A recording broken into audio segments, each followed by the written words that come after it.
So a really critical part of performing consistently, especially under pressure, like if you're in a tournament or in your club championship, is the ability to make a really smooth one-piece takeaway.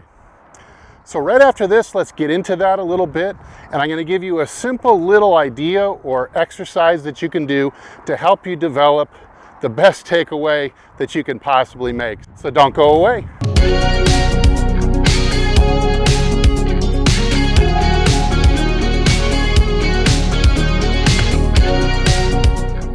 Hey, this is Steve with HitItLonger.com. I'm on a journey to hit it longer and straighter off the tee, longer and straighter all the way to the green, and that means getting the irons closer to the flag as well, so I can have more fun and shoot lower scores. If you want to have a little bit more fun with your game, shoot a little bit lower, then by all means join us at the subscribe button. Like this video at the end if you liked it, and leave a comment down below and nudge the YouTube algorithm a little bit in my favor. And if you'll allow me just one shameless plug, I'm giving away 2 free items. You can find the links in the description below to my free distance tips ebook, 50 tips for your longest drives ever.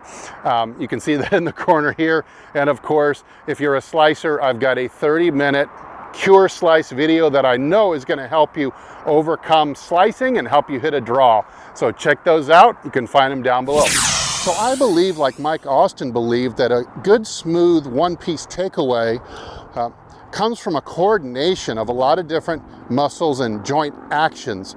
Of course, this all originates in what we would call our center of mass, which is just below our belly button, between the belt buckle and the belly button.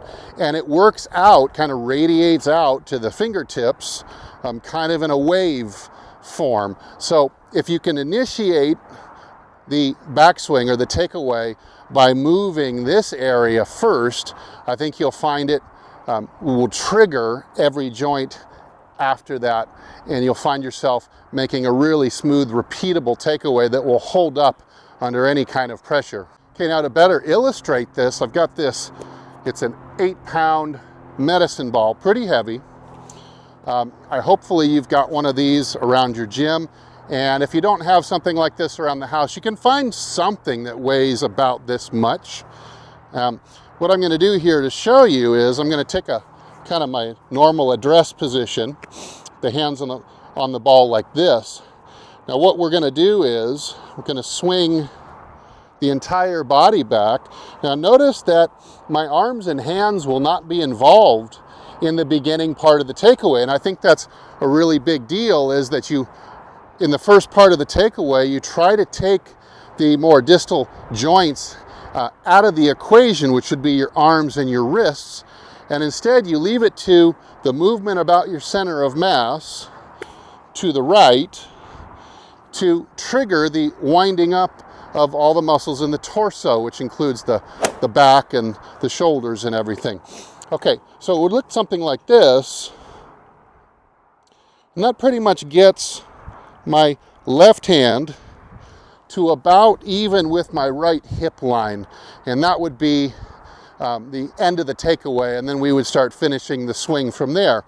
Now of course we've got to make a counter move to overcome inertia.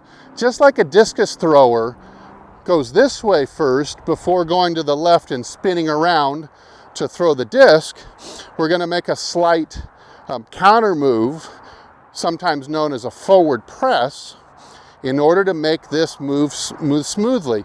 So if I just went like this, you're gonna be liable to have it be jerky, out of tempo, not repeatable.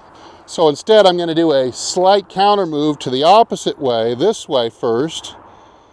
So let's say I'm gonna press the ball just to the inside of my knee, and now I can move it back and swing it back. So the whole exercise would look like this. I'm going to forward press, wind back, and I'm actually going to toss the ball a few feet behind me away from the target. So something like this, and throw, just like that. Then you could kind of hold this position for a few seconds till the ball rolls back to you again. And that will give you kind of a muscle memory, you could say, of the position your entire body is going to be in as you finish the takeaway. So let's see one more time. Address position and toss. Just kind of hold that position. You see I'm in a really good position that's used pretty much every joint in the body to initiate the movement of that club. Okay, the next drill in this sequence, then you would add a club to this. Instead of the medicine ball, you substitute that for a club. And what you might do is just some easy chip shots.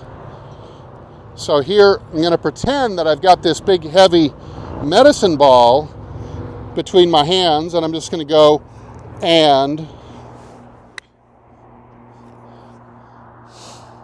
just chip the ball down the fairway. That's going about 75 yards or so with an 8-iron. So I'll say the same thing and toss.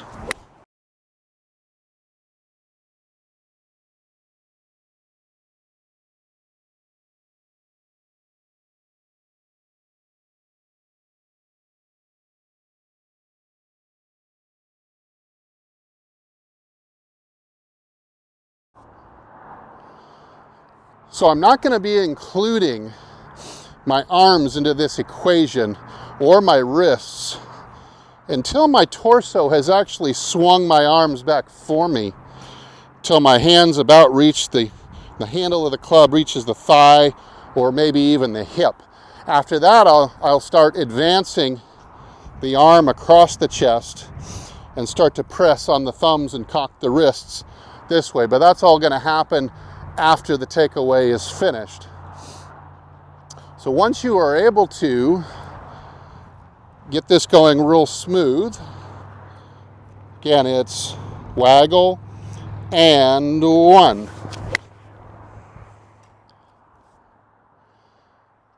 Then you can start working up in power, start hitting some bigger shots. Let's go for a shot of, say, 150 yards now.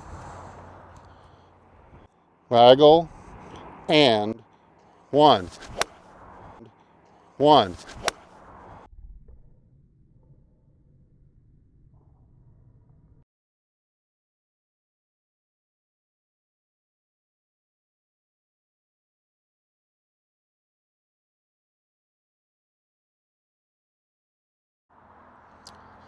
And that feels pretty smooth going back, and it feels all of a sudden like my swing is starting to be repetitive, like it's starting to feel in rhythm, and I'm able to make the same motion each and every time. So now I think working with a medicine ball or some heavy object like this and giving it that little toss behind you is not only going to put the big muscles in charge of the takeaway, but it's also, I think, going to help you establish a nice smooth rhythm to start the swing. And once you have that rhythm and you're getting the big muscles to move everything back, making a nice smooth one-piece takeaway, I think what you're going to find is you're going to hit the sweet spot more often. You're going to be able to control distance and trajectory better on your irons, especially if you're more of an advanced golfer and you're looking to control trajectory on certain shots coming into the green. But you're also going to hit it straighter, because I think with this rhythm being established, you're going to be able to have better luck squaring the club face more consistently. So just to summarize, I would do this exercise in 3 parts. First, I would do about 10 tosses of the medicine ball. Then you might do 10 practice swings without a ball, counting to yourself, and 1, and 1. Then you can go move up to the ball, but take all the power and speed out of it, just so you can repeat, waggle, and 1.